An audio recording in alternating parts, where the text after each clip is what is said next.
Modern Vidya Mandir public school, Shiv colony, railway road, Palwal. पाठ 3, class 12, बंधुत्व, जाति तथा वर्ग, आरंभिक समाज, लगभग 600 ईसा पूर्व से 600 ईस्वी तक। विषय के मुख्य अंश। महाभारत उपमहाद्वीपीय के सबसे समृद्ध ग्रंथों में से एक है। यह महाकाव्य 1 लाख श्लोकों से भी अधिक का संकलन है तथा विभिन्न सामाजिक श्रेणियों का लेखा जोखा है। महाभारत की मुख्य कथा का संबंध 2 परिवारों कौरवों तथा पांडवों के बीच हुआ युद्ध है। इस ग्रंथ के कुछ भाग विभिन्न सामाजिक समुदायों के आचार व्यवहार के मानदंड तय करते हैं। महाभारत बदलते रिश्तों की एक कहानी है। यह चचेरे भाइयों के 2 दलों कौरवों और पांडवों के बीच भूमि और सत्ता को लेकर हुए संघर्ष का वर्णन करती है। दोनों ही दल कुरु वंश से संबंधित थे, जिनका कुरु जनपद पर शासन था। उनके संघर्ष ने अंततः एक युद्ध का रूप ले लिया, जिसमें पांडव विजयी हुए।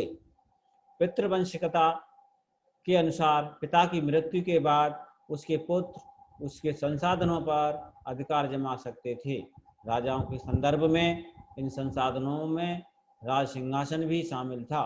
पितृवंश को आगे बढ़ाने के लिए पुत्र महत्वपूर्ण होते थे। इस व्यवस्था में पुत्रियों को अलग तरह से देखा जाता था। पैतृक संसाधनों पर उनका कोई अधिकार नहीं था। धर्मसूत्रों और धर्मशास्त्रों में 8 प्रकार के विवाहों को स्वीकृति दी गई थी। इनमें से पहले 4 उत्तम माने जाते थे, जबकि शेष को निंदित माना गया। संभव है कि निंदित विवाह पद्धतियां उन लोगों में प्रचलित होंगी जो ब्राह्मण द्वारा बनाए गए नियमों को स्वीकार नहीं करते थे। लगभग 1000 ईसा पूर्व के बाद ब्राह्मणों ने लोगों या विशेष रूप से ब्राह्मणों को गोत्रों में वर्गीकृत किया था। प्रत्येक गोत्र एक वैदिक ऋषि के नाम से होता था। उस गोत्र के सदस्य उस ऋषि के वंशज माने जाते थे। गोत्रों के 2 नियम महत्वपूर्ण थे।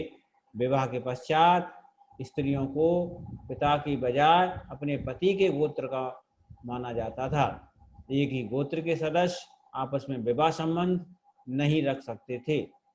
सातवाहन राजाओं को उनके मातृ नाम से चिन्हित किया जाता था। इससे यह प्रतीत होता है कि उस समय माताएं महत्वपूर्ण थीं, परंतु इस निष्कर्ष पर पहुंचने से पहले हमें इस बात पर भी ध्यान देना होगा कि सातवाहन राजाओं में सिंहासन का उत्तराधिकार प्राय पितृ वंशिक होता है। धर्मसूत्र और धर्मशास्त्रों में एक आदर्श व्यवस्था का उल्लेख किया गया था जो वर्ग आधारित थी। इसके अनुसार समाज में 4 वर्ग अथवा वर्ण थे। इस व्यवस्था में ब्राह्मणों को पहला दर्जा प्राप्त था। शूद्रों को सबसे निचले स्तर पर रखा गया था। शास्त्रों के अनुसार केवल क्षत्रिय ही राजा हो सकते थे, परंतु कई महत्वपूर्ण राजवंशों की उत्पत्ति अन्य वर्णों से भी हुई थी। उदाहरण के लिए मौर्य वंश। ब्राह्मण लोक शकों को जो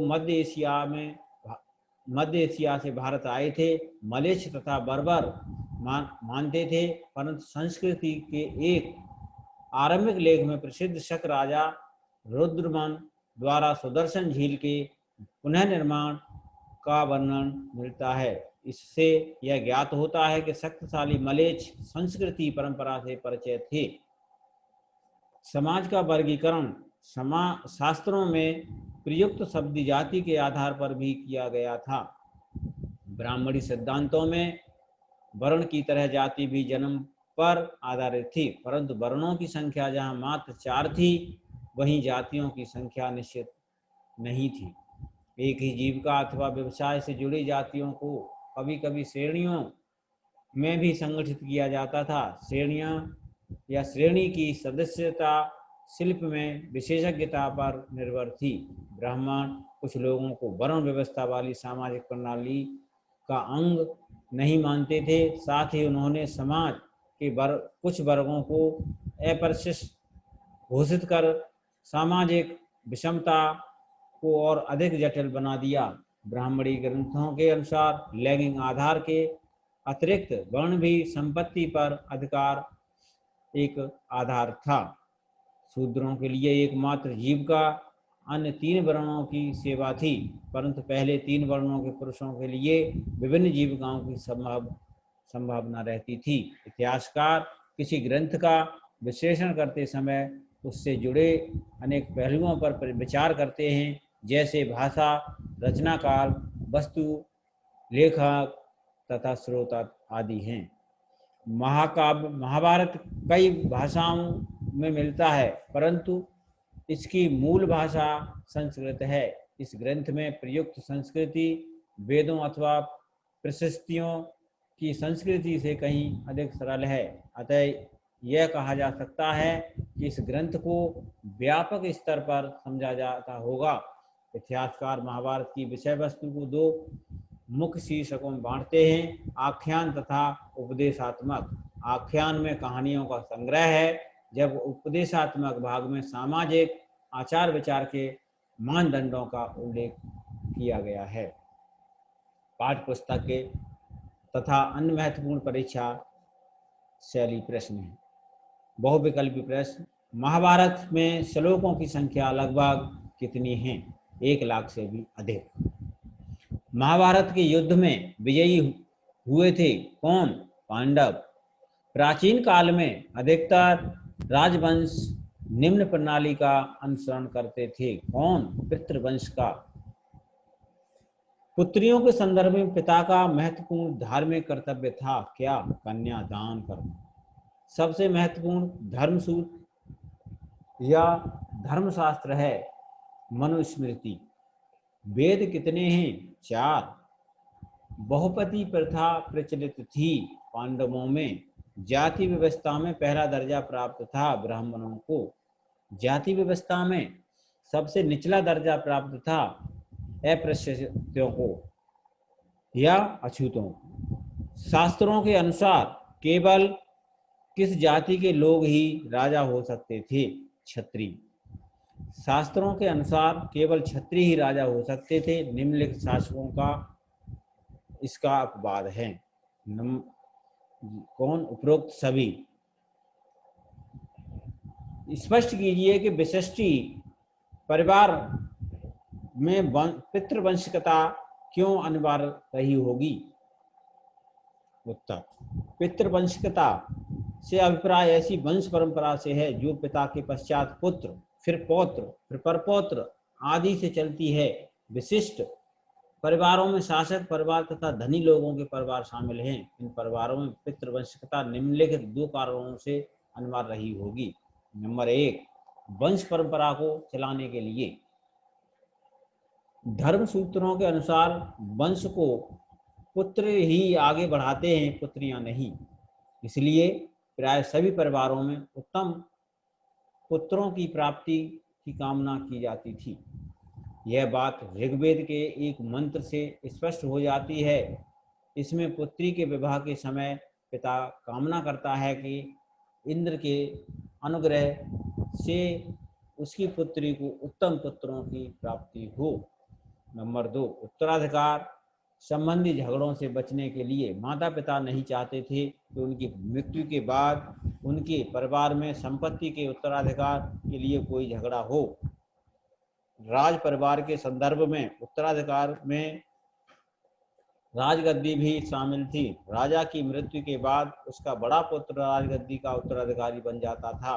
इसी प्रकार माता पिता की मृत्यु के बाद उनकी संपत्ति को उनके पुत्रों में बांट दिया जाता था। अतः अधिकतर राजवंश लगभग 6वीं शताब्दी ईसा पूर्व से ही पितृवंशिकता प्रणाली का अनुसरण करते आ रहे थे। हालांकि इस प्रथा में विभिन्नता थी।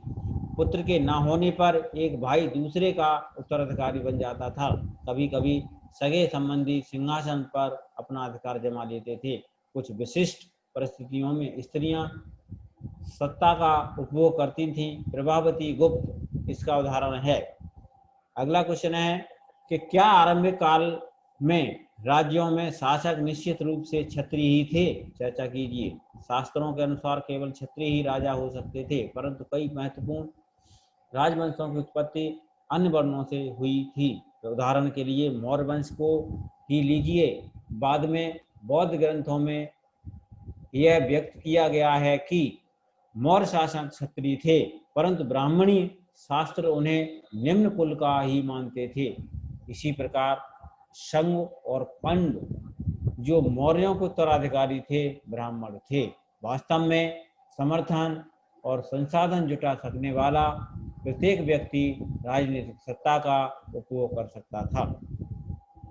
ब्राह्मण लोग शकों को, जो मध्य एशिया से भारत आए थे, मलेच्छ तथा बर्बर मानते थे, परंतु संस्कृति के एक आरंभिक अभिलेख में प्रसिद्ध शक शासक रुद्रमान द्वारा सुदर्शन झील के पुनर्निर्माण मरम्मत का वर्णन मिलता है। इससे यह ज्ञात होता है कि शक्तिशाली मलेच्छ संस्कृति परंपरा से परिचित थे। एक अन्य रोचक बात सातवाहनों के संबंध में है। इस सबसे प्रसिद्ध सातवाहन शासक गौतमी पुत्र श्री सातकन ने स्वयं को अनूठा ब्राह्मण बताने के साथ साथ अपने आप को क्षत्रियों का अभिमान का हनन करने वाला भी बताया था। उसने यह भी दावा किया था कि उनके चारों वर्णों के बीच आपसी विवाह संबंधों पर रोक लगाई है, परंतु फिर भी उसने स्वयं रुद्रमन के परिवार से विवाह संबंध स्थापित किए। इस सब उदाहरणों से स्पष्ट है कि आरंभिक राज्यों में शासक के लिए जन्म से क्षत्रिय होना अनिवार्य नहीं था। किन मायनों में सामाजिक अनुबंध की बौद्ध अवधारणा समाज के उस ब्राह्मणी दृष्टिकोण से भिन्न थी जो पुरुष सूक्त पर आधारित था। ऋग्वेद के पुरुष सूक्त के अनुसार समाज में 4 वर्णों की उत्पत्ति आदि मानव पुरुष की बलि से हुई थी। ये वर्ण थे ब्राह्मण, क्षत्रिय, वैश्य तथा शूद्र। इन वर्णों के अलग अलग कार्य थे। ब्राह्मणों को समाज में सर्वोच्च स्थान प्राप्त था। वे धर्मशास्त्रों के अध्ययन तथा शिक्षण का कार्य करते थे। क्षत्रिय वीर योद्धा थे, वे शासन चलाते थे। वैश्य व्यापार करते थे। शूद्रों का काम अन्य 3 वर्णों की सेवा करना था। इस प्रकार समाज में विषमता व्याप्त थी। इस व्यवस्था में सामाजिक प्रतिष्ठा का आधार जन्य था। बौद्ध अवधारणा इस सामाजिक अनुबंध के विपरीत थी। उन्होंने इस बात को तो स्वीकार किया कि समाज में विषमता विद्यमान थी, परंतु उनके अनुसार यह विषमता न तो प्राकृतिक थी और न ही स्थायी। उन्होंने जन्म के आधार पर सामाजिक प्रतिष्ठा को भी अस्वीकार कर दिया। निम्नलिखित अवतरण महाभारत से है, जिसमें ज्येष्ठ पांडव युधिष्ठिर दूत संजय को संबोधित कर रहे हैं। संजय, धृतराष्ट्र गृह के सभी ब्राह्मणों और मुख्य पुरोहितों को मेरा विनीत अभिवादन दीजिएगा। मैं गुरु द्रोण के सामने नतमस्तक होता हूँ। मैं कृपाचार्य के चरण स्पर्श करता हूँ और गुरु कुरु वंश के प्रधान भीष्म के मैं वृद्ध राजा धृतराष्ट्र को नमन करता हूँ और उसके पुत्र दुर्योधन और उनके अनुजों के स्वास्थ्य के बारे में पूछता हूँ तथा उनको शुभकामनाएं देता हूँ। मैं उन सब युवा कुरु योद्धाओं का अभिनंदन करता हूँ जो हमारे भाई, पुत्र और पौत्र हैं। सर्वोपरि में उन महामती विदुर को, जिनका जन्म दासी से हुआ है, नमस्कार करता हूँ, जो हमारे पिता और माता के सदस्य हैं। मैं उन सभी वृद्धा स्त्रियों को प्रणाम करता हूँ जो हमारी माताओं के रूप में जानी जाती हैं। जो हमारी पत्नियां हैं, उनसे यह कहिएगा कि मैं आशा करता हूँ कि वे सुरक्षित हैं। मेरी ओर से उन कुल वधुओं का जो उत्तम परिवारों में जन्मी हैं और बच्चों की माता हैं, अभिनंदन कीजिएगा तथा हमारी पुत्रियों का आलिंगन कीजिएगा। सुंदर, सुसंगठित, सुवेशित गणिकाओं को शुभकामनाएं दीजिएगा। दासियों और उनकी संतानों तथा वृद्धि विकलांगों और असहाय जनों को भी मेरी ओर से नमस्कार कीजिएगा। इस सूची को बनाने के आधारों की पहचान कीजिए। उम्र, लिंग, भेद, बंधुत्व के संदर्भ में क्या कोई अन्य